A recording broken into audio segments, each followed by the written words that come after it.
We're just half-casts talking about your favorite movies on your new favorite podcast. And we're talking about the movie cast. We have fun and we love our friends. Hello everyone and welcome to the Halfcast Moviecast podcast. My name is Benny, didn't think of his name earlier, so I'm not going to say anything. Hi, I'm Julius, I'm pretty in pink. Hi, I'm Ravi, and I'm the comic book superhero fanboy, and you can be too. Nice, and I'm Tom, the chips. He's eating on podcast, it's very good listening. Can I have some chips? Tom, can you pass me the chips? Yeah, sure, man, here you go. And we are the Halfcast Moviecast podcast. News items. We talk about movies, and we're full halfcasts on a podcast doing movie podcast talking about it. News items. Let's start. Hey guys, Benny here in the editing room in December. This episode was released in August, so many of these news items will be horribly outdated, and we'll be talking about stuff that's already happened as if it's about to happen in the future, so just keep that in mind. It's just I guess it's kind of funny to think about. Anyway, let's keep going. Is Tenet coming out? I haven't even checked. They released some stuff. Yeah, some interesting facts about it. Some pictures. Facts? Posters, I'm pretty sure. Yeah. International posters. No, but some facts too about it has been leaked. Not spoilers, just like production stuff, like the VFX shot count is under 200, which is crazy. Some rom-coms have VFX shots that shoot up in the thousands. Wow. So I did hear about that. Yeah, so it just fits with Nolan's practicability. He doesn't like... nothing is green screened apparently, so no sets were built. Everything was shot on location. So it was all blue screen. Yeah, it's all blue screen, especially the blue screen. Yeah, especially in the ocean. But a lot of stunt people were talking about how they've never done anything like this. A few plot points have been leaked, and I'm ashamed to say that I shared it on Twitter. Disgusting behavior. Follow me on HCMCPC. I'm pretty sure podcast. The spoilers is that Robert Pattinson becomes Batman at the end. It's actually it links into the DC universe that way. Yeah. And then he dies. It's all connected, guys. Sorry? Yeah. Release the Snyder Cut. I like the bit like when he gets thrown out of the village and then he's forced to go live in a lighthouse. I also enjoy that fact. Do you know what I also enjoy? To have my back on that one? Just leave me in the ocean. I'm the only one I'll tell you how to who'll know the reference you're making. We don't want to. It's from the Lighthouse movie, I assume. It's called The Lighthouse. Mulan as well. Mulan's coming out September 4th on Disney Plus. Mulan. Straight to Disney Plus, yeah. I've got more information. $30. You'll be able to actually watch it. I've got more information on this. They're releasing it on Disney Plus on the Premier Access shelf for the Disney Plus subscription of, I think it's like $10 New Zealand a month, is it? And plus a one-time fee of, in the US it'll be $30. That's 45 in New Zealand dollars. Wow, my goodness. It's basically buying the DVD. So you'll have it on your account forever, sort of thing. It's not like a rental. It's you'll have it as long as you have a Disney Plus account. So if you don't have a Disney Plus account anymore, you're not going to be able to watch it online. Oh, but legally. Yeah.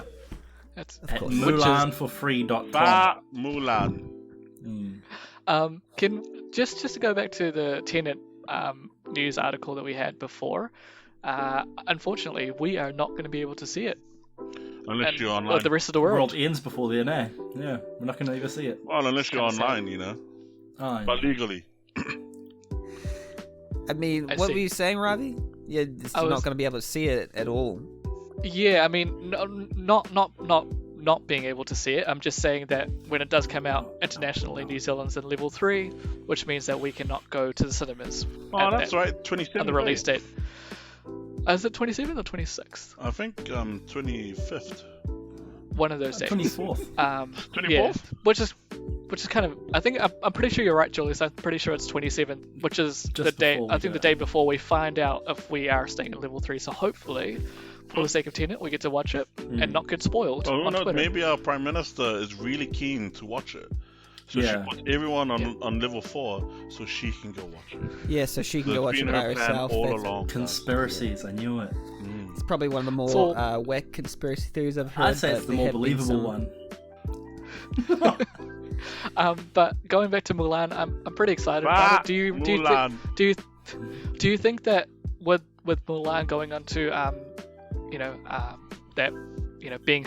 being available on Disney Plus, do you reckon they'll do it for other films like Black Widow, it's coming out a little bit later, or do you reckon this is the only film that they weren't able to, I guess, commercially release in cinemas? I doubt it. There's some big blockbuster films that need to be released to make their money back. Yeah. Right. Even make up half their budget. Yeah, but that's a legitimate kind of concern with a lot of I mean, wouldn't they expect a lot of Mulan sales would come from China as well? Oh my goodness. I think we're all excited for it, purely because I think it's more real to the original source, I believe. Whereas they I'm use not sure if the animated film was crayons. Yeah, won't have a talking dragon. Yeah, I can't wait to see the cricket, in the live action. They trained an actual cricket, yeah. That's what I heard. We have, I'm thinking of Ending Things coming out by Charlie Kaufman. That's on September the 4th. We had a trailer for it released just over a week ago. Anything that's released by Charlie Kaufman, he wrote and directed a film called Anomalisa and another one called Synecdoche, New York. Two great films. Being John Malkovich? Wow. He wrote that one, yeah. Didn't direct it. That was Spike Jonze, I believe. Adaptation. Or was it adaptation? Adaptation as well. Yeah. I haven't seen any of his films, but as soon as Benny kind of told us the trailer was out, I did watch it because I love watching trailers, and I'm impressed and I'm really keen to watch it. Benny, did you watch the trailer, or did you kind of withhold yourself? I don't watch That's a good question. So. Damn it. If we do reaction videos, Benny will watch trailers. So let us know in the comment section if you want us to do reaction videos. So Benny can watch trailers. I would rather die. There's disagreement there. Okay. Walt Disney Company posts their first quarterly loss in almost 20 years. Damn. They Crazy. lost. I'm not very good with numbers and stuff, but it from my reading, they lost 4.72 billion. The last time they lost was in 2001, where they lost 567 million. So it's quite a big loss. Considering in last year, 2019, the Walt Disney Company closed their mega acquisition of 21st Century Fox, and the revenues from theaters, theme parks, live sports dented, and paying to integrate Fox, acquisition, layoffs, all that kind of thing, severance pay. So it's a lot. Yeah, just Disney's losing money, probably more money than a lot of other businesses during this time. Because they have a lot more. They'll be right, though. They'll be right. They got trillions.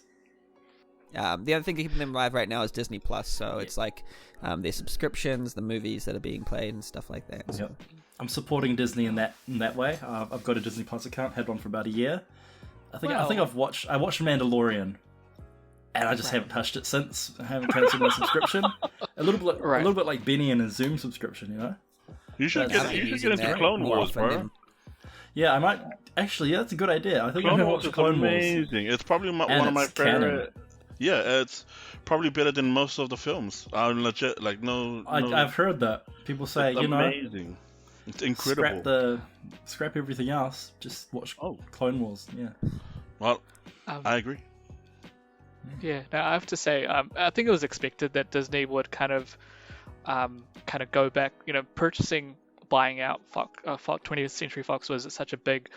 It did cost quite a bit, and I don't think they've been able to make that money back, and it will take a while before they do. But I think COVID definitely didn't help. A lot of their projects have either gone to, like Mulan and that other movie that we're not going to talk about that went straight to Disney Plus. But the thing with Disney Plus, and I think them kind of losing people, is that they're not putting out content quick enough that's original. I mean, yes, they had Star Wars stuff, but a lot of the Marvel properties are not out yet, that are being pushed back because they have to kind of make sense chronologically.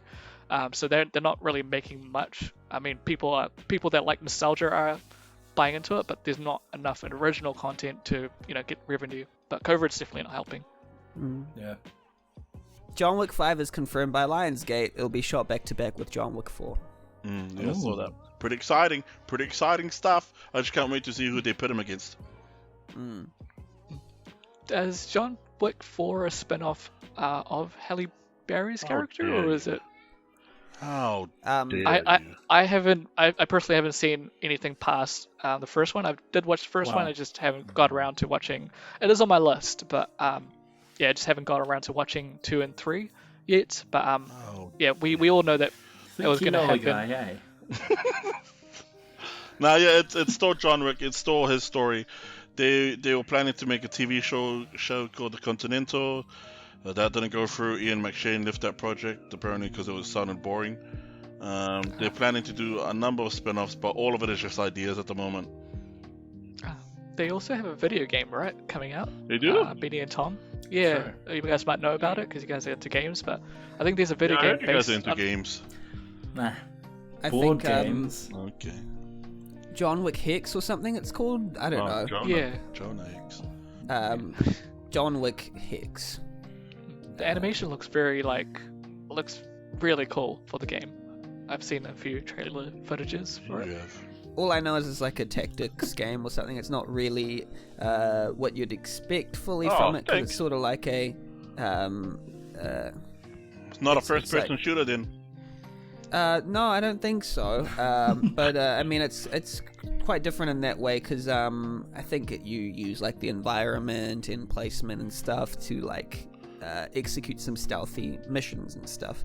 That was released. I think it was already released. Let me see. Yeah, it was released last year, October, and it got like middling reviews. Pretty good. That's alright. Yeah.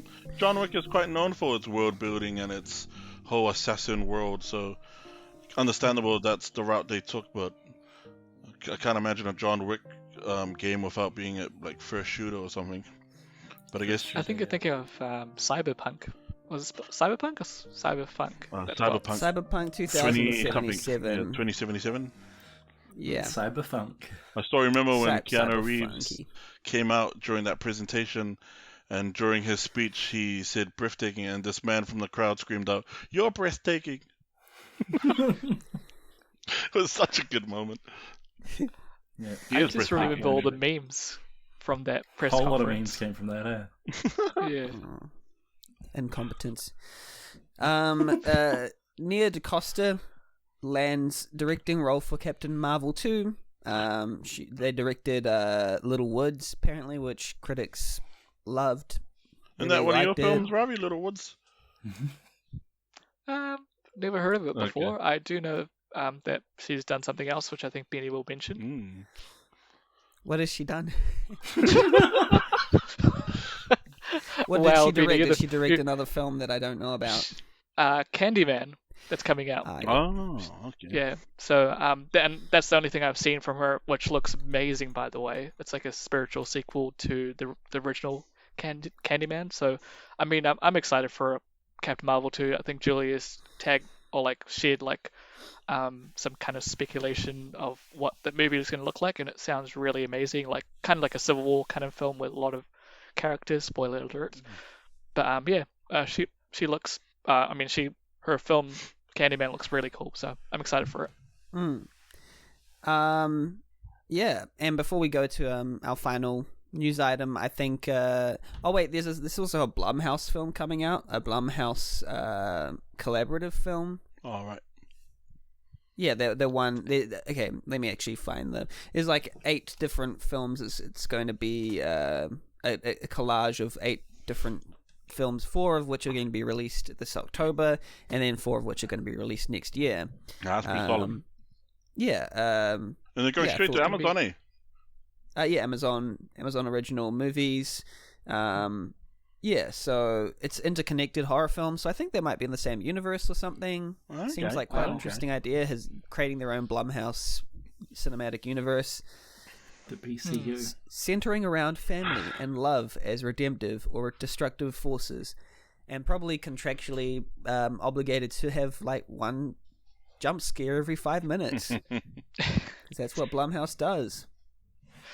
I'm excited for like an interconnected franchise. I mean, I'm not saying they're doing a Marvel. Then people should stop saying that. But it's a cool idea for like horror film. Like I know that some horror franchises have done it well, maybe not so well, but like the Conjuring series, like they've had spin-offs that have kind of interconnected to it. But yeah, no, Blumhouse, especially they did the Invisible Man, right? If I'm not mistaken. I haven't seen him. Blumhouse in particular have done a whole host of what was that? Blumhouse in particular have done a whole host of different productions. I think let me see, they range from like Get Out to other things. I think they did Get Out, yeah. The Purge, Oculus, The Gift, Split, Happy Death Day, Upgrade, Halloween, The Invisible Man, Insidious, Paranormal Activity, Sinister. So they're like the traditional horror house. And one of my favorites, Upgrade. Yeah, I'm yet to see that, even though I recommended it. Have you seen it? Oh, sorry, no, we'll get on to that. And then I think Julius, you had a news item that you wanted to bring. Oh my Josh. I got two, if that's alright. The first one is just a simple one. Anime Log.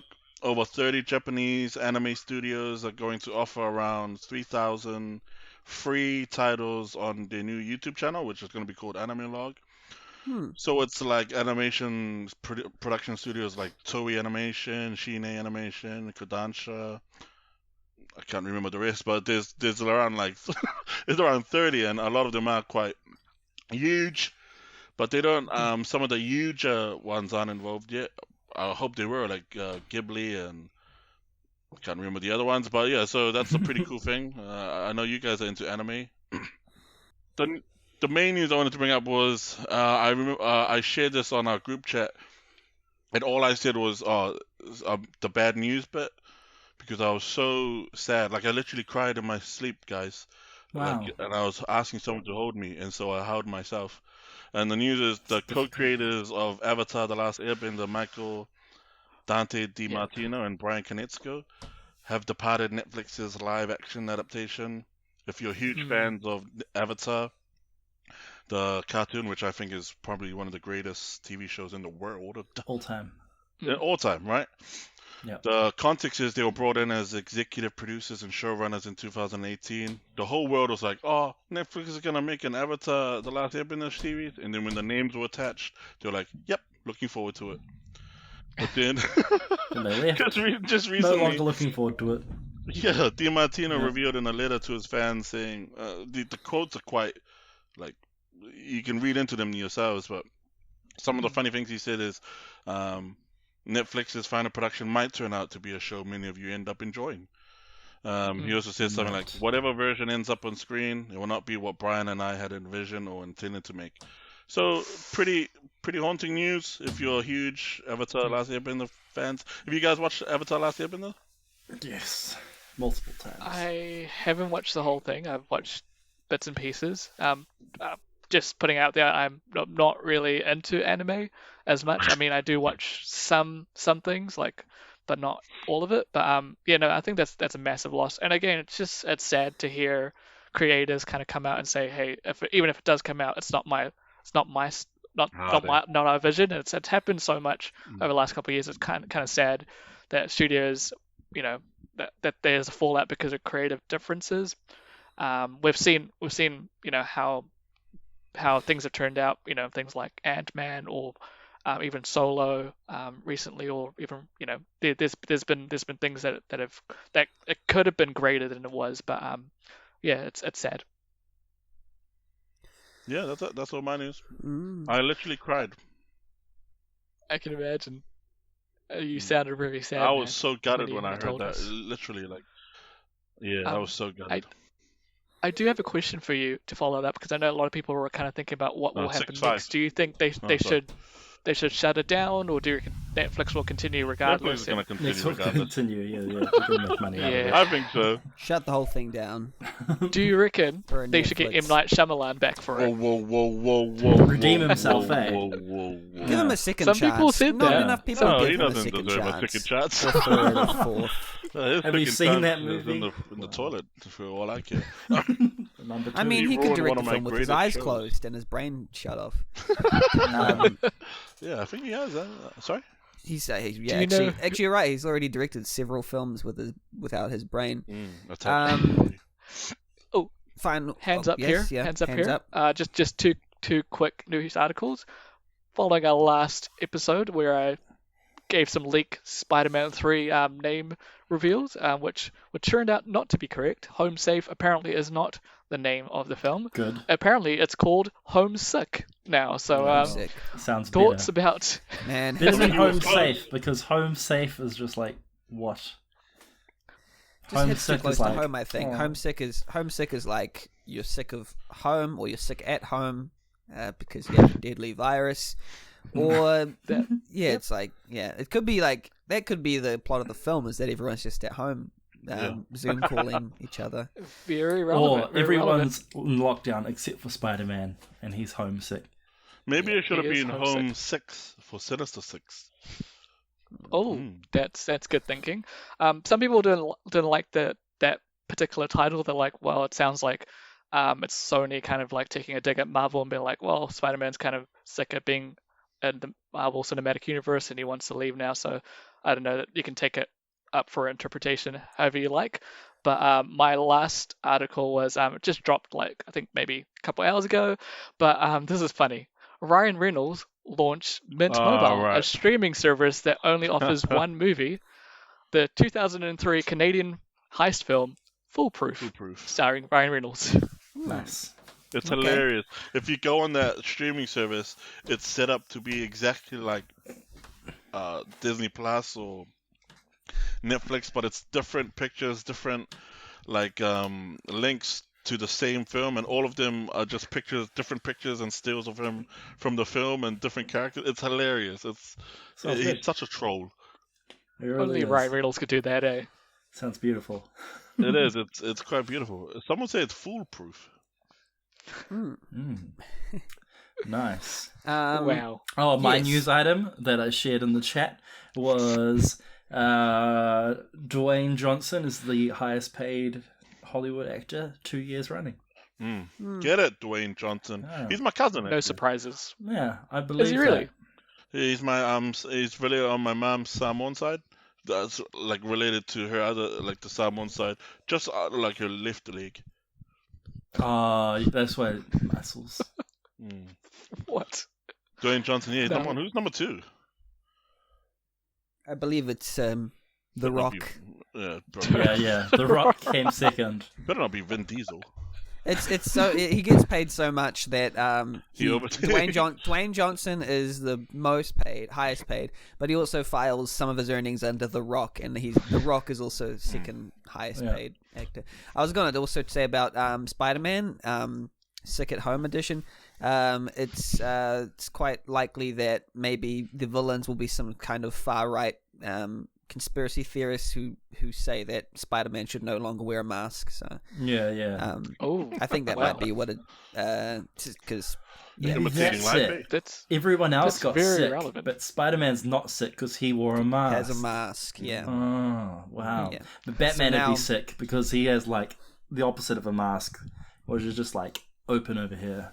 But imagining like a Batman mask with plastic where the mouth is. Yeah. It's horrifying. Yeah. The last Just a thought. yes. That's crazy to me about Dwayne Johnson. Has he released any films this year? Or up to last year when He they... does lots of stuff. He does a lot of business work. I mean, he's Under Armour. He has his new Mana tequila. So if he's the highest paid actor by not acting... this guy's Was there a getting Fast paid, and dude. Furious this year? I can't remember. He wasn't in it. Yeah, but he does a Hobbs lot of and other Shaw? stuff.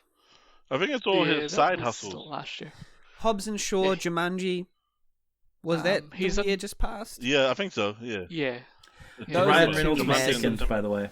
Oh, damn. I just found it. Oh, I found where I got the news that's from. cool. Yeah, so the films that he's been in the past year were Jumanji: The Next Level and Hobbs and Shaw. He has been in Ballers as well. And he's in the upcoming. Yeah, he's in the upcoming Jungle Cruise and Black Adam, but I don't think he's. I don't know if they count that in it as well. There's a new one with Ryan Reynolds coming on Netflix. I don't know what the name is called. With Gal Gadot. Or Gal Gadot, yeah. Yeah, that's a weird thought. I was like, wait, what movies has he been in? And he does have his own studio. Yes, he's also doing he's also in Ballers as well, and Fighting with My Family.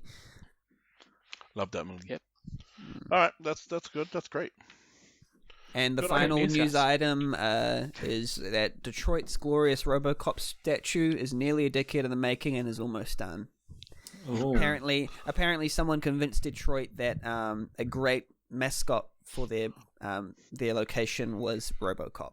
So they started building it, and then they had setbacks because it was crowdfunded, and almost a decade later, they've almost finished building it, and it's going to be put up soon. Good Probably job. the same people who encouraged Philadelphia to get a statue of Rocky Balboa. It's true. And then as soon as it's a real person, it's not even a real person, but they got a statue of it. It's like their favorite thing. That's all they got. They got Joe Louis, who's from Philadelphia, and I know, right?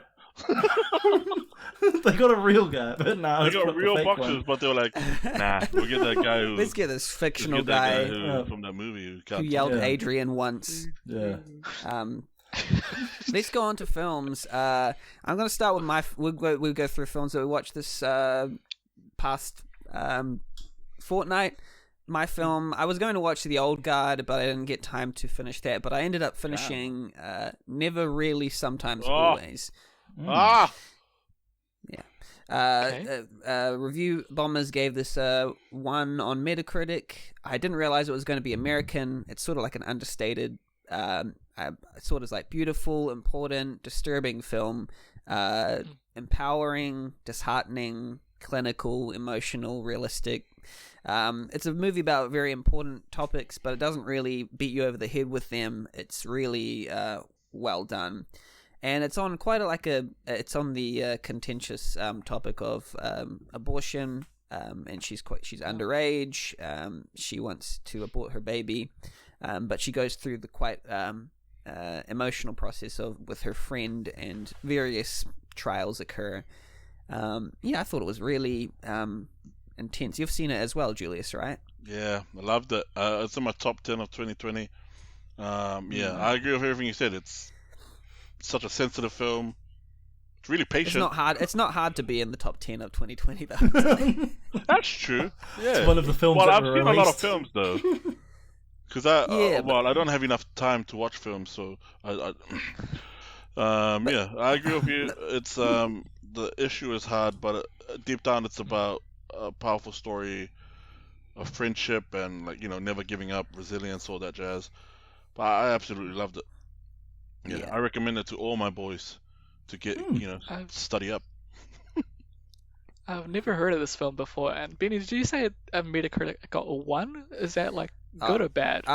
Sorry, I meant that the critics gave it quite a high score, but review bombers being people that came along and reviewed it, right. 1 score because obviously some group believed opposite to what this group they believed this movie was pushing, and then they just coordinate a group to review bomb this film. So DC fanboys. Yeah. So I would say look out for come award seasons, and I'm predicting this just like I predicted Florence Pugh, my future wife, my darling, my angel, my left thigh, my right rib, my wife. I'm gonna say I think these two. Sorry, go on. I thought you were just trailing off there. He didn't even get to say what he wanted to say. Just like, finish. You were just trailing off into the distance. I was trying to save you from you know yourself. me when I think about Florence Pugh. She's just amazing. Such a talented actress. Such an amazing human. Our next item. What I'm predicting is that girl better get nominated for an Oscar. I don't know what her name is. The main actress. The main actress. Sydney something. Is I don't know. I don't know. I forgot what her name is, but her performance, no doubt, favorite of the year, and that's not even hard to do. I think the two leads. Yeah, especially when you're up against films like Artemis Fowl. It's I think the two leads are going to be in Spielberg's West Side Story. I believe. West Side Story. Yeah. wow. I think what I was going to say about the film is it centers on quite a lengthy, I think it was around a 10-minute interview process where they go through an extended series of questions where the answers to some of them are never really, sometimes, always, and it's quite kind of eye-opening for someone who hasn't been through the process, because it's done in a super realistic manner. And I think that was something I wasn't expecting. I think the film's at its best when in those moments where the main actress is in her thought processes. I think the director is great when he just focuses on her. I think it speaks to the kind of those uncomfortable interaction teenage girls go through every day that with older men that we don't. Well, some of us do. Well, we can cut that last bit because that's on games. But yeah, I absolutely love this film. I give it a 9 out of 20. 9 out of 20. Okay. That's pretty low. That's really bad. I forgot how to count. I went to count some boys. I didn't count past 5. I give it a 10 out of 20. Yeah, 10 out of 20. I would give it maybe about a... Make this movie sound bad. It's amazing. I'll give it an 8.5 out of 10 probably. Wow. Yeah. I mean, I haven't really seen the movie. I haven't really heard about it. What would you give it, Ravi? No, I'm just saying the only film I can think of that's probably like completely different film altogether, but sounds like the closest thing I can think of that I've seen would be Avengers like Juno. Endgame. Oh yeah. Oh no. Yeah, that kind of has a similar topic. But I can imagine that this is a little bit more different as opposed to Juno. Is this like an indie film or which studio put this out? Okay, Netflix or Amazon or what's it on? Online. But I watched it on Amazon Prime. Benny, you've seen it. Julius doesn't know where to buy stuff. I watched it on Amazon, yeah. Yeah, I watched it online too, but legally. Julius, what was your movie that you watched this week? Well, I watched a lot. Which but I only got 5 minutes. I tell you before, I only have 10 minutes every day to watch stuff. So I watched The Tax Collector, An American Pickle, Double World. What's less said about those movies, the better. I started Dark Season 1. Oh my gosh. Nice. How are you finding it so far? Oh my gosh. Oh, I'm only up to episode 4. I absolutely it's masterful filmmaking, bro. It's good. Everything is used to set an atmosphere. Even the sound editing. I know I like joking about sound editing, but the sound editing is spot on. You watch the first 10 minutes of the first episode, you're like, oh my gosh, this is amazing. And there are some beautiful shots. I can't wait to finish it. It may be crap in the last couple of episodes, but the first 4 are really the ideas that they get to play with. I'm like, oh my gosh. I watched Umbrella Academy Season 2. I didn't binge it, but I just sat and watched all of them at the same time. The Academy, Umbrella Academy, yeah. Have you seen that one? Season 2. Academy, Umbrella Academy. Yeah. It's like AUT University. Yeah, that one too. But yeah, I binge watched it. Yeah, great. Yeah, much more focused narrative. Go watch it. But the movie that I want to focus on, guys, is The Old Guard. Oh, has anyone seen it? I know Benny's watched the first half. No, I haven't even watched the first half. Okay, then. Then I won't spoil it. But I was one of the guys who... I actually read the comic of this, and I followed the production of this for a while, only because the guy who created the comic is a screenwriter for this, and he worked closely with the director in terms of storytelling, plot points, character stuff. I think it's great. Awesome, man. I'm very keen to watch it. I think you recommended it. We were going to watch it, but I kind of ran out of time. But some of your other films, I'm keen to actually watch. Tax Collector. It's got Shia LaBeouf. It's getting some really low ratings, but I think it looks like a cool concept. But I think American Pickle is also another film that I'm keen to watch. Seth Rogen, right? Okay, cool. I'm pretty keen on that one. Yeah. Yeah, I mean, I heard like middling things about it. Sounds dumb, and that's my favorite thing. What didn't you like? What didn't you like about an American pickle? I mean, it's promising. Seth Rogen gives good performances. I'll say good performances, but yeah, I would let you guys watch it, and then I'll start dogging on it. No, I mean, go ahead, William. Just like bad acting or bad story, bad characters, sort of thing, unrealistic. Let me just go on Letterboxd. You guys talk while I go on Letterboxd and see what I wrote. Ravi, what's your movie? Already written. Nice. What did you watch this week? Yeah, no, Julius does a lot in his 10 minutes. I can't even keep up with that. But I didn't really get a chance to watch any films. It's not 10 minutes.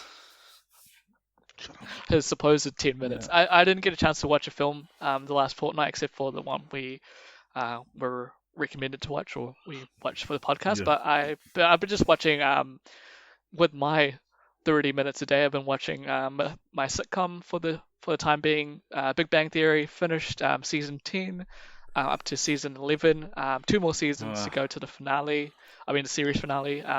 Season 10 was awesome. Lot of developments for the characters. Like I said, I think 2 podcasts ago, they're developing the characters quite well. They're becoming really mature, and there's big moments happening for each character. So it's pretty cool. I mean, it's how I spend my lunchtime at work, watching Big Bang Theory. I hope that that's been my TV show. I hope that after all this time, it ends with a big bang. Yeah. I've actually seen the series finale, so I kind of spoiled myself on that one. So I kind of know what's going to happen in the end, but it's pretty exciting to see how they work towards it. But yeah, no, it's a good show. Unlike The Office, it's got a spin-off straight after the Young Sheldon, which is apparently a lot more better than The Big Bang Theory. So yeah, no, it's pretty cool. Have you guys considered watching this at all since the last time I talked about it? Not at all. I probably not won't at watch all. it. Moments. So yeah, Big Bang Theory. If you're keen to watch it, jump on board. Yeah, man. Might be good. Maybe I will. Big bazinga. But I've got other shows I gotta watch before that. Yeah. Do you know what happened at work? Because I've been telling everyone about our podcast. I was like, because someone asked me what's my favorite films. I'm like, I'm kind of more of a comic book and superhero guy, and they're like, oh, do you watch The Big Bang Theory? I was like, yes, I do. So apparently he thinks I'm a nerd. Yeah, disown you. Yeah. Which is true. Which is true. Thomas, what have you watched this week? I mean, since last session. I have some stuff that I need to watch. Like, you guys have been listening to some cool stuff, but I've actually just picked up a new one that I need to watch as well. So I've still got to watch What We Do in the Shadows. Come on, top of my list. Not the movie, the series, because I've seen the movie multiple times. It's great. Beautiful. Yeah, and then Clone Wars, because I haven't watched all of that, so I'm going to watch all of that. It's not what I watched. Don't get too excited now, mate. But what I have been watching, right, because I also haven't had much time over these last couple of weeks, is random snippets of cooking shows. That's what I've been watching. I love them, man. The pressure, the time. Look at the time. Oh, it's going down. Don't drop the chicken on the floor. No. What kind of cooking shows have you been watching? So there was MasterChef that I was watching. I love MasterChef. It's good times. Nice. I didn't know if I would like it when they changed the judges, but yeah, me too. It's still MasterChef. And I think it's Australia. Yeah, Australia, and because they've got a bunch of my favorites. From the times of watching it in the past, but then I just started looking at random cooking shows on YouTube, and now I want to be a master chef myself. So nice. If I start bringing food to these podcasts instead of movies, then I'm happy for you to me out try and practice during our meetups if you. I'll bring food. I'll bring food. We can rate the food and rate the movies. Nice. Good idea. I also have my TV shows that I watch at home with my parents, and cooking shows are definitely one of them. If you're keen for some drama, definitely watch My Kitchen Rules Australia. There's so much drama, it's not even funny. There's more drama than cooking in that show, whereas MasterChef is more about cooking.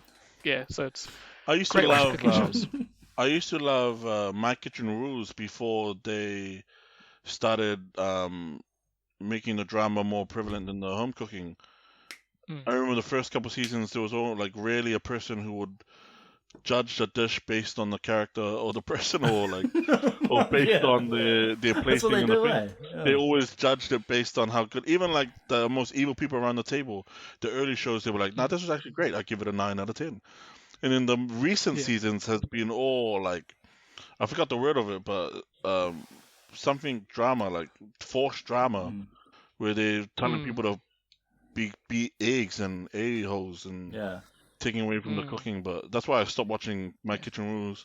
But MasterChef has always been great, except when the 3 judges left. I know, right? I didn't mind the 3 new judges in that show. Like, they're still like really upbeat and positive.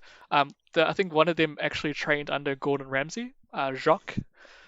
So that's cool to know that like someone at Gordon Ramsay, spoiler alert, comes for the first week. There have been some controversies for this season, though, especially in terms of favoritism, where there's a certain, I won't name names, but there's certain people who have worked under some of these chefs and have received favoritism from the chefs despite like them like they needed to leave, and also because some people are the ratings, like, so they won't send them home because they draw in all the ratings. So there have been some controversies this year.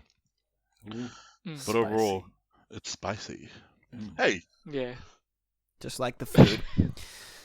Wow. Yeah, so we'll move on from that. And I don't know if Julius wanted to say anything more about his film, but...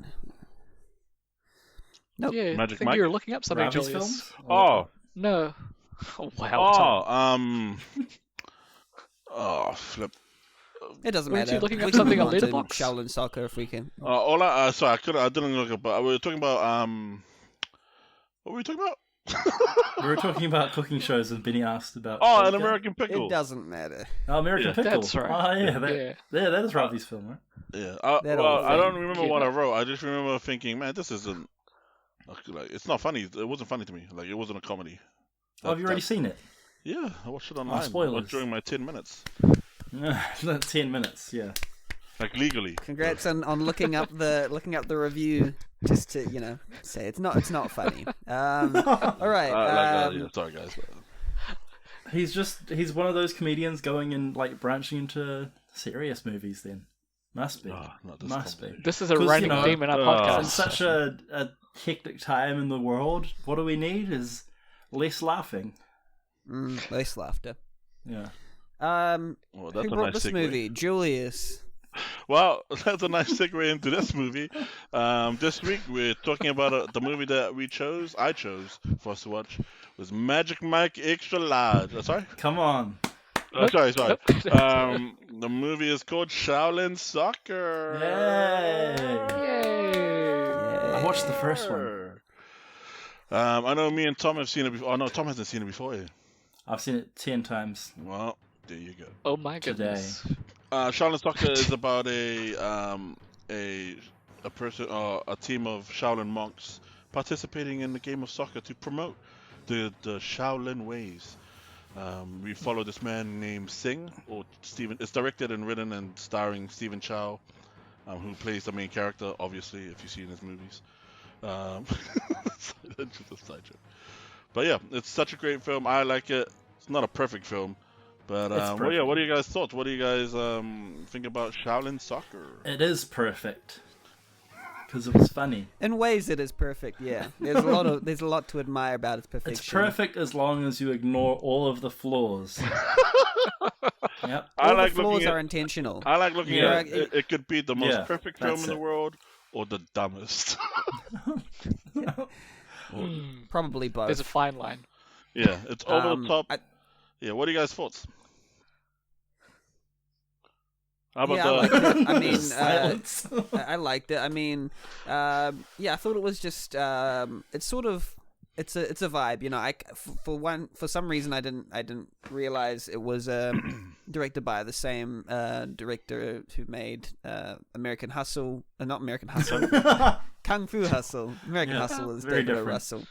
But it's like a joke a minute. Yeah, it is. It's just a great joke after joke and gags. I love the gags. The Just funny, So many kung good fu, gags. bad, some like dated CGI in there, but like good comedic There timing. was some great CGI though. Yeah, for its time, I think. How about that one where the 2000. age transition? That still stand up today. I'm like, how the heck did he do that? Remember that bit in the beginning where the coach transitioned from being a young basket to the old basket? That's pretty good, yeah. I think some of those like some of them those were like some good cinematography and editing in particular, especially to do with slapstick and things like that. There was some good timing. They have like literal superpowers. Sometimes, like in one part they collect all shoes midair, turn them into a ball, and then use Shaolin to kick the ball plus all the shoes to the people who lobbed it at them. So it's generally kind of ridiculous in that way. I liked those parts. Yep. What do you guys think about the characters? Our main character Singh, or Mighty Steel Legs, and his team? Yeah, seemed good. Here's a fun fact for you. Wow, Tom. Most of what Stephen Chow did in this film was most of the people who he got to act weren't actors. The big guy who played Lightweight, the guy who jumps in the air, that's one of Stephen Chow's screenwriters. And this is the first time he jumped on film. The guy who looks like Bruce Lee, Empty Hands. Yeah. That guy who looks like Bruce Lee. He was the dance choreographer who choreographed that dance like 20 minutes into the film. Yeah. Oh, wow. Which is something we can talk about, how like just 20 minutes into the film, there's we had a something music about number. there's something about the way that the film approaches its story, which sometimes feels sketch-like. It feels like everything's being written on the fly. Sometimes, like they just go with whatever they think feels good. I think it should also be said that Stephen Chow wanted to make the inspiration for this film was a cartoon released in the 80s or 90s, and he was going for over the top. He wrote it with an American audience in mind, but I think context is like the industries in America and China are completely different. Like Chinese audiences and the industry would want something different than what, I don't know, American or Western audiences would want. Like they love, what's that movie? Transformers, and I know that everyone here in the West hate it. So, it's similar. I think they were kind of like, at least the first Transformers, they were kind of a little bit ambivalent about that.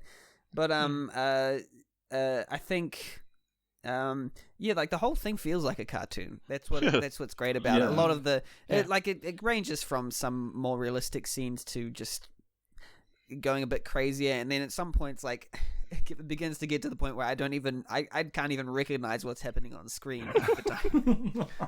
It's just like, it's less like a soccer game and more like a Dragon Ball Z fight. Like, It felt like that, shooting... like a live action of an anime.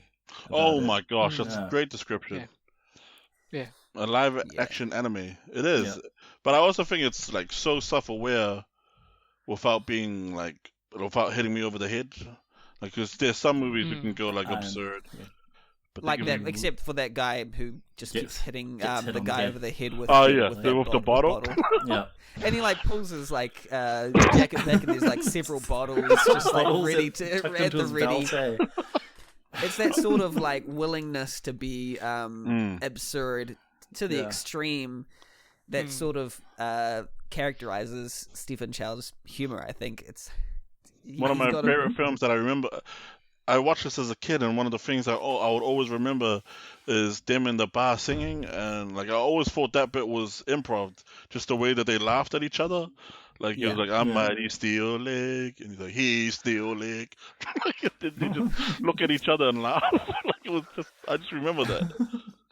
Yeah, if there is anybody who might be able to bring a parallel to with Stephen Chow, I'd say it's even someone like Taika Waititi. He's very improv based, but loose with his cast. I saw some of the bloopers at the end of the film, and they seem to be quite casual, kind of like the way that he does things. Ravi, what do you think, bro? Going into this film, I had seen American Hustle. Wrong film. Kung Fu Hustle. Watched it with my cousin at his place. But I never knew that there was. I mean, I knew that Shaolin Soccer existed. Just didn't get a chance to watch it. Watched it. Yeah. Like you guys said, it's a film that doesn't take itself seriously. So if you're going to be overcritical about this, you're probably watching the wrong film. Damn it. But Sorry. the words that came to mind were weird, interesting, funny. It's just randomness. Like things like the flashback when he's explaining to the coach of Shaolin and how they used to, and then they transition back into modern day, and the coach is like wearing like the costume of the sensei, and he has to take it off. And I'm like, what the heck? Or like even as you said, like the song and dancing in the middle of the movie. I'm like, what the heck? Like it's really really fun. I watched it. Sorry, I was just. Were you surprised at the humor? I knowing that knowing that Stephen Chow was in Kung Fu Hustle, I kind of expected it to be funny and just have a laugh the whole movie. But yeah, no, it really took me back. I mean, like a lot of like the conflict resolution is like quite quick. It's like when he tries to urge the brothers, hey, come join me and play soccer. They're like, no, and then they all look at the photo, and next minute they're all in the building. It's like, oh wow, that just happened. They wanted to come play soccer now. That's fun. Let's do that. Like there wasn't like, oh, they're not going to show up like till like the end of the film. Like, but yeah, it's comical. It's very funny. I love the transitions in this movie. Like some of the ways they just like how he finds a can in the wall and then he pulls it and the wall falls down and he's on the other side. Yeah. I'm like, what? That's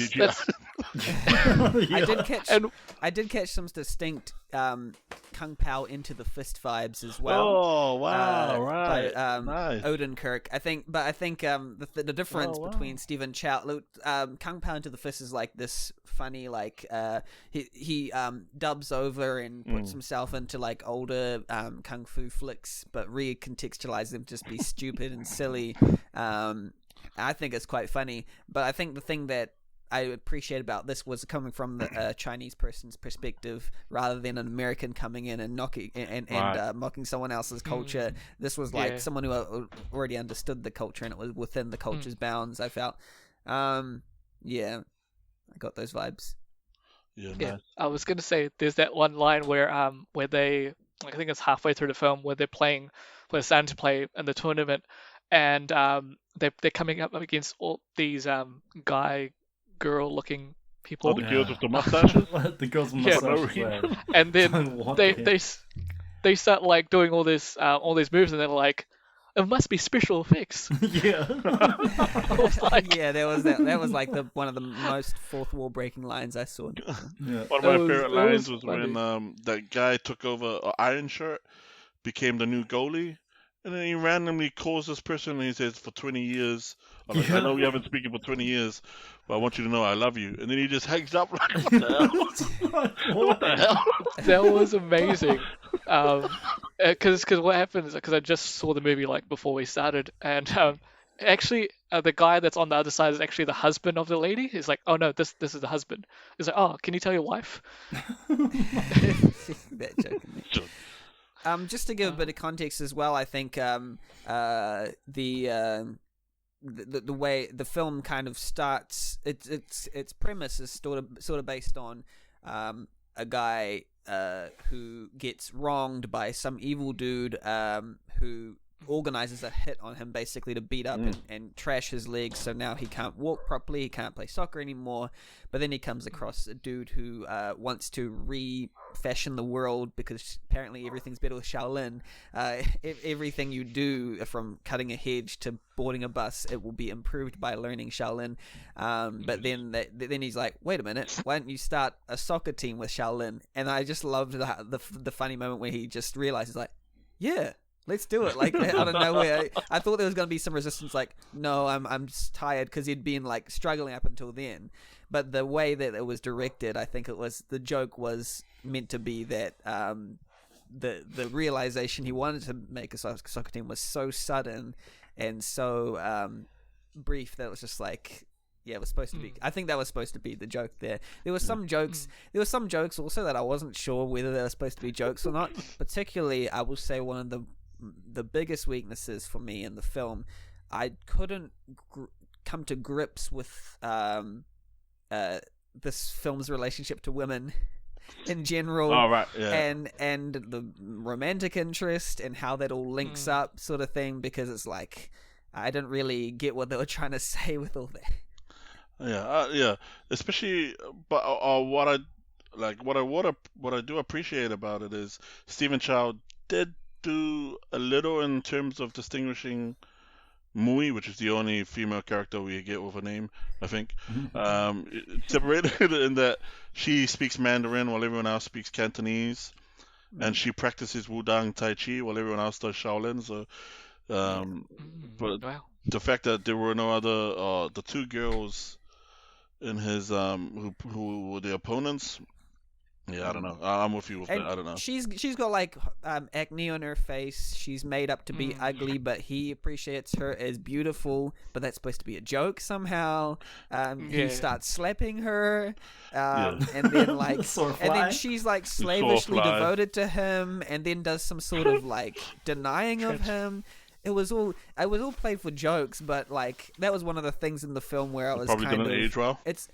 It didn't age well, and it didn't, because one of the central things, just to spoil the ending, is that together they refashion the world using Shaolin. But like, I don't know why she's with him. Other than she apparently has a hopeless life. It just seems sort of convenient, and I didn't really hit for me. It was Don't kind you know of like, that to get someone's attention, you just have to randomly sing across the street? Yeah. Oh, there was some brilliant moments, especially with the dance number that happened where everyone starts getting fire. Yeah, where they're all eyes. like, "Man, I gotta follow my dreams." Yes. Just a question. Sorry, I should have asked this in the beginning. How long do you guys know how the length of your of Shaolin Soccer, the one you watched? Because apparently there might be two different ones. I'm just looking at it now. Yeah, because I watched the American dub version, and the version I watched. How long was it? Was it an hour 52 minutes? Yeah, mine was. Mine was an hour and a half. So I think I missed like. True, mine was 152. Mine was like 150-ish, yeah. So the one that Ravi watched was apparently the more compact and more focused one than the one we have, because we had the theatrical one that Stephen Chow released in China, and the one that Ravi has was released after. It took a while because Miramax wanted to change a lot, and Stephen Chow didn't want to change much, and they had to do a lot of negotiating for them to release it in America. Even the Chinese, the theatrical version is dubbed, right? Yeah, mine wasn't. No, it's dubbed. It's there were some parts that are dubbed, and there's some parts that are raw audio. I don't know if you noticed. Oh, maybe that's. Maybe that the one we're watching is an American one then. Oh, okay. Oh, are you watching it in English? No, I never watch my Asian ones in English. I always watching dub. Yeah, because it wasn't in English, but it was. It was subbed in English, but I for some reason my version was dubbed. I think it was some lines were raw. Like some lines were raw, but then some lines were dubbed on top of. You could tell that the mouth wasn't matching up with what was being. True. Maybe that's just part of the joke. I don't know if it was intentional. Like, maybe I was thinking that was part of the joke. But also maybe because they flubbed their lines or something. Yeah, most of them aren't actors, so yeah. Even when the singer is supposed to be singing la la la like this, and the dancer is coming towards him, his mouth was shut. So it's just little things like that. Maybe I'm the only one who notices. I don't know. My goodness. But I think it's intentional. It must be. Yeah, I think it is intentional. Stephen Chow was the only one who dubbed his character in English for the American one. So maybe I don't know. I was trying to find an excuse. I can't think of any. But it's such a fun film though. Yeah. Absolutely. Could I go through like the games one by one and see what you guys thought of them? Game number 1, their first game with the red team, where they realize they just get a hiding. Yeah, they just. But then they activated their kung fu. Yeah. That was probably one of my favorite scenes. The awakening. I think it was probably the most memorable one. I just need someone to do that to me, so I can awaken my kung fu. Yeah. I just like how it was shot. I mean, the camera. First it's a shot of Sing. I wrote this down, so forgive me if I fall out. The camera first gives a shot to Singh's speechless face, then cuts to Singh's point of view, shot in deep focus, showing the other 6 literally frozen in their kung fu postures. Man, that sounds like I didn't write that, but I did write that. It didn't sound like it because it's smart. It was it was like a weightless moment, like a coherent right? Sentence. Yeah. I think one of the funniest things is when that scene just turned into Saving Private Ryan. Yeah, it's just like slowly transforms there. Like, what the There's hell? a gun calling for support. That probably that was one of the moments where like it might hit for some people, but for moments where I felt like it went a bit too silly, a bit too far. I wasn't really feeling it as much on some of the jokes that went just too far in the direction where I'm just like, oh come on, can we just move on with the story? I'm interested in what's going to happen. I don't want to see someone. Was that got part guns in your one, now. Ravi? Sorry, The first game where he the guns. had Yeah, guns and yeah, stuff? I mean, Okay. when they rushed the mob. If that was a part where they'd cut it out, I would have thought that would be. The funniest one is when they're like lined up, and then he said, "Let's have a fair game," and then that guy a wrench falls from his shorts, and he's like, "Oh, I'm a mechanic." and then the hammer, and he's like, and the hammer falls. He puts the hammer down his pants, it falls down. I'll move. How about when they try to stand up for the love interest? In that scene with the boss, when they're mocking her for her shoulders. Oh right, yeah. She's being fashioned up by a trans. The one who picks his nose. Woman. Yeah, that's just like... the one who picked. Yeah, but like, those are still things that will be dated by today's standards. But they always play those off as a joke. But then and then when when the love interest is introduced to the group of her soon-to-be friends, they just start mocking her mercilessly. I don't know if I should have wearing. laughed at that, but I did laugh at that. I'm not being like especially the funny-looking one, the Iron Head. Yeah. Every time he talks and the way he was laughing at it, I'm like, "Fuck this guy!" It's like, he's very good. He's very good in this film. He's not you wouldn't think it'd be a typical actor. I was just like laughing. Ravi, was this in your version, the one where she comes out and she meets the soccer group? Okay, because that was the one episode, that was the one scene I thought wouldn't be in it because I think what it meant for going back to. Yeah, I think going back to what Benny said, when he kind of talks about, hey, you look prettier when you when you don't have hair covering your face. I think we're expecting the reveal to be something else, and like the way that the film did it, reveals how she's got a whole bunch of acne. There's like flies coming out, and he starts slapping her, and she's like, was that a bug? It's like, yeah, missed. It slaps again, gets the bug. But I think that was like a misdirect, because normally when you see that in like, I don't know, like a Western film, you're like, oh yeah, it's gonna pull the hair back and it's gonna be like this beautiful. But like the film kind of like took it in a different direction, like how she had to do like a makeover, but then even then like he doesn't really like her until she shaved her head. Apparently that's when he's like, oh okay, cool. Like E.T. E.T. That was one of the things that was one of the things I just didn't really understand. You said you didn't like the hair in my face. Cut it off. Of those parts were funny, but I like the way that she was liking him, mocking her, but then also doing the thing where she's like, I don't like it. What'd I do? No, I don't. What'd I do? And I was just like, I don't understand. And then when like they have a one-on-one conversation, and then she's legitimately like crying, like trying to win an Oscar type crying. But it feels like the film hasn't earned that emotional place at all with this relationship or anything that it's been setting up. So I just felt like either you play it for laughs and it's like a tongue-in-cheek thing, or like that's some of the things that I felt could be improved in the film. Nice. I was actually going to bring up also that I liked Kung Fu Hustle better than this film. And I wanted to bring up that, discuss that comparison. Kung Fu Hustle did beat it. What's it called? What's this movie? Shaolin Soccer won so many awards at the Hong Kong Awards in 2001, and it became the most highest-grossing film in China. And the film to beat it was Kung Fu Hustle in 2006, 5? A couple years after, 4. yeah. It wasn't that far. Probably 5. 4. 2012. Think about Kung Fu. the thing about Kung Fu Hustle that I just think that its attitude was more refined. Its action was more refined. Its lighting was better. Its pacing, it had more attitude. I felt. Yeah, it makes sense, especially considering it's the Shaolin Soccer was probably like his not practice or like, but leading up to Kung Fu Hustle, he probably learned a lot of what to do and how to make it more refined in Kung Fu Hustle. And he did have a bit of cast too. Some of those actors, well-known Cantonese, Chinese, Vietnamese, Modi actors. There were some very actually bad sound editing and soundtrack editing in some parts of the film. They were particularly during the first game where the soundtrack's only in one ear. I don't know if it was just the version that I was. Well, it was like part of the soundtrack's in the other ear and parts in the other ear.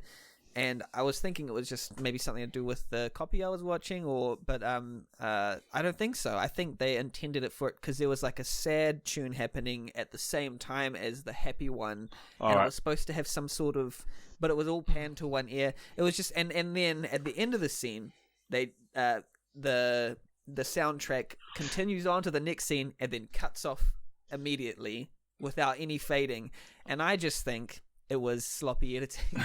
I think they and it might have been intentional even. I don't know, but it didn't work for me. Yeah, I didn't get that in my version. I'll just have to say this is probably the hardest film to find. You can't really find it anywhere. Like none of the streaming platforms have it. That's why you unless you actually get it.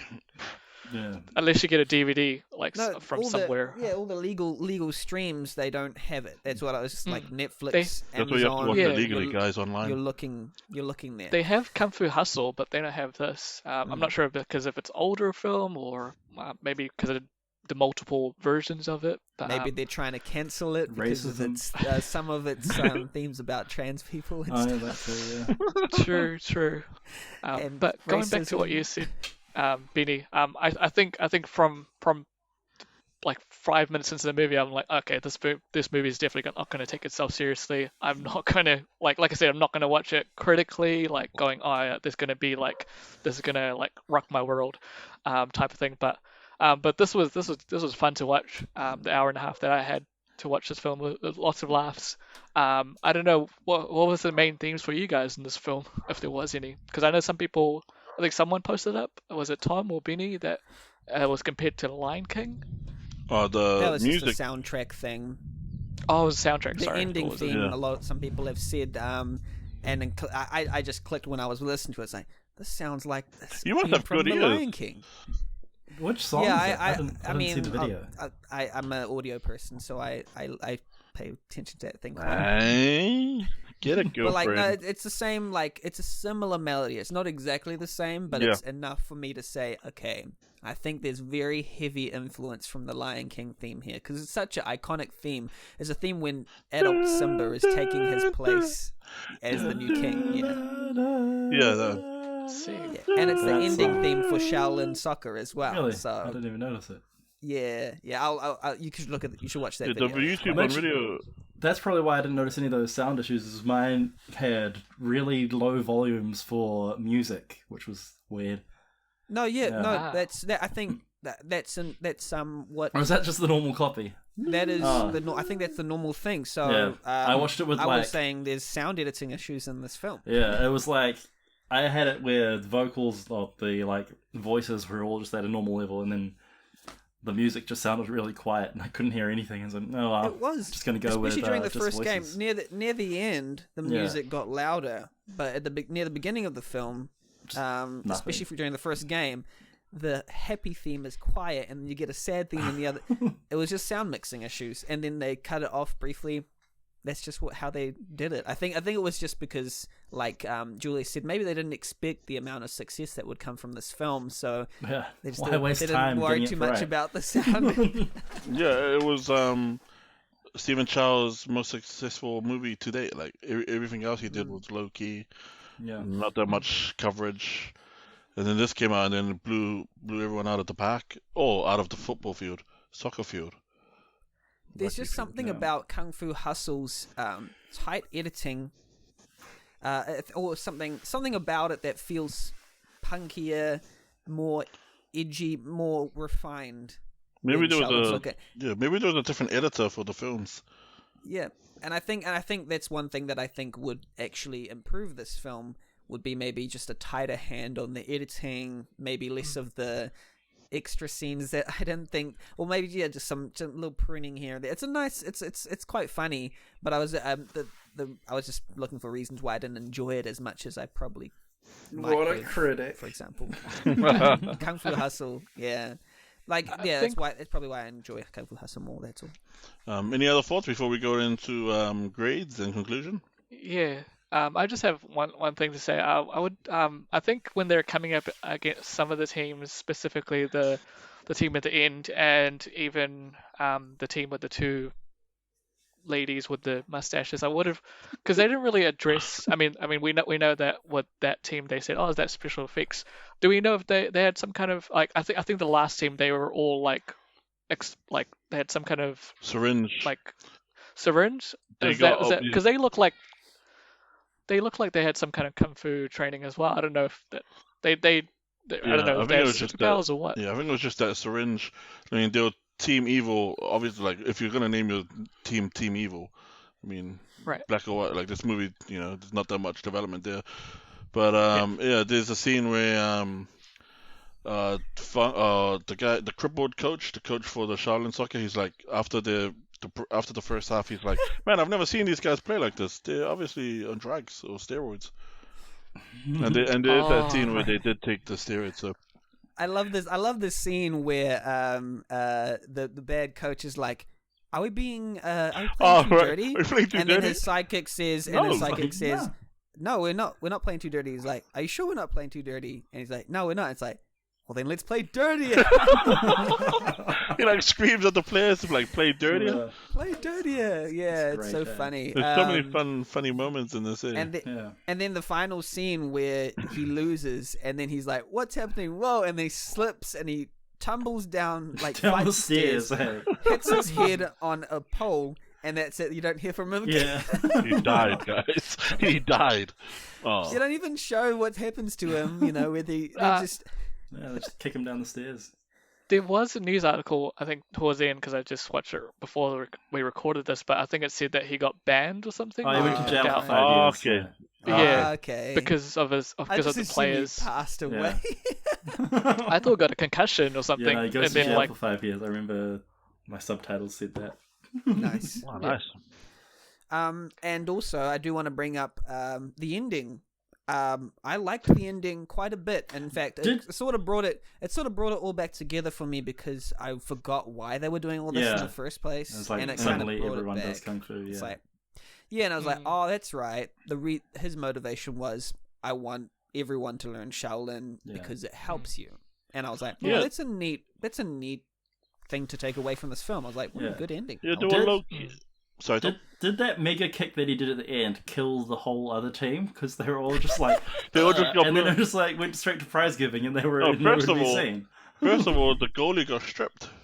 Yeah. Took off all his clothes. Took all his clothes off, and then all the rest of Team Evil went flying. And then they were all just like dead, like hung in prison or something. The way she lobbed it up and he kicked it down, I was like, wow. It just destroys, decimates the whole battlefield, strips all the clothes off the goalie, breaks the football infrastructure. The evil dude just falls down, hits his head against the bar, and then the captain just falls asleep. Next minute he's being tossed in the air. The referee. There's this giant medal that looks really easy to hold. They're just like carrying it and like waving around in one hand. Yeah. That's not a big medal. That's foam. Talking about the ending, when wrapping everything up, like there was some low key good filmmaking, like because I judge this film by the intent. Inside intent. Yeah. I judge this film by the inside intent, and but there were some low key like themes going on there, like the shoes representing like social statuses and standings. Like there was this whole theme about how wearing good shoes makes you a good player, and then she comes with the shoes with the with the yeah. stickers on it, Little patches, which made him a better player apparently. And apparently, if you take drugs, kids, you can become Shaolin Soccer. Yeah, I saw they all had Captain America injections. Eh? American drugs. American drugs. There were these American drugs. I was like Captain America. Shaolin Soccer monks, as good as. So Shaolin that means Soccer that Shaolin Soccer links into the MCU somehow. Wow. Yeah. Wow. Well, Don't even try that. Tom. Hey, it works. They had Captain America drugs. It's No. Because that's not to take away from the incredible, because I've made criticisms, but that's not to take away from the incredible choreography and special effects and ideas at play. I just, when I think of movies that look like cartoons or comic books, I'll think of Scott Pilgrim and this. They're the ones that kind of feel the most. They do things to make it look like a live action cartoon. That Spider-Verse, yeah. But Spider-Verse is animated though, so not in my house. A live action film, that seeks to look like a cartoon and it Magic succeeds Mike. in it. I'll say Mulan. Yeah, Mulan. But anyway, you know how in Scott Pilgrim they'll jump through a window and it'll crash, and it's like a small they'll do little things like practical effects. But this and Shaolin, even this, I think this might be the best approximation of a cartoon realized as a live action film. So in that respect, I think it succeeds massively. Awesome. Cool. Should we go into our final thoughts? I think that was Benny's final thoughts, but you can add some more when you do your grade. Yeah, sure. I mean, that's what I think of the film. Nice. I think, despite its there's some story stuff that I think, and some tone stuff that kind of stop me from enjoying it to the next level. But it's entertaining enough. I will watch it again probably if I'm with friends. It'll be something fun to watch. Not really something that hits home hard, but and I do think that more movies can learn from its the way that it tackles films, it tackles choreography and fight scenes and stuff. But I'd give this a 6.5 out of 10. Nice. Tomty? Nice. I really enjoyed it. I liked the little jokes all throughout. Random things like soccer breakdance battles and oh yeah, that's right. I just remember one of my favorite parts was where he went to go to her workplace and she'd been fired, and he sees the lady there. She's like, "Oh, where is she?" The lady's like, "She's dead. I killed her." And the guy's like, "I'm here for revenge," and punches the lady. She's like, "Whoa, no, he's here. Just fired her. She's not here." But it's random little jokes like that all throughout that must make you go, haha. Just that. Just haha. All the way throughout. And eventually you've said ha ha ha. So 7 much. out of 10. 7 out of 10. Nice. I Rapster? agree with your comments, guys. For me, this film, if like I said, if you're gonna approach it critically, you're not gonna enjoy this, but it's a good laugh. Doesn't take itself seriously. Enjoyed myself watching this film, and I think we've touched that there are themes, but it's quite light. It's not theme centric, and it's the comedy is amazing. It's very random. Love the transitions. Just love the randomness all around. I would probably watch this again with my cousin. I'm pretty sure he likes it. But good follow good kind of precursor to Kung Fu Hustle. I'll give this 6 out of 10. Nice.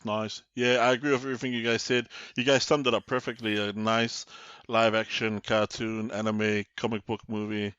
I give it an 8 out of 10 only because I love it so much. It was almost a 9 until I realized that it's still one of my jokes. The fly. That's a reply. Huh? No, the one where you take a girl and you tell her, take her through a mall, and and then you realize that you have to work there. Yeah. Oh yeah, that's a good one. Sorry, I got to clean the floors. Show yourself out. He was wiping the floors, and he was like, "Believe in yourself." Yeah, love it. Shop boys, nice discussion. Excellent. Yeah. Excellent. Very granted. Well, that was great, Shaolin Soccer. And our next movie is going to be decided by Ravi himself. Ooh. Ravi, Yay! you have our next Well, film. What are you subjecting us to? Next film that I'm subjecting you guys to, it will be a comic book superhero film, because let's watch one of those films. Again, a film that I have not seen before. Came out in 2019. It is a drama. It's a drama, guys. Drumline. And it's a Drama. a Is that drama. Whiplash? No. It's a drama horror mystery. It's produced by a director that I picked previously, James Gunn. Written by Brian Gunn and Mark Gunn.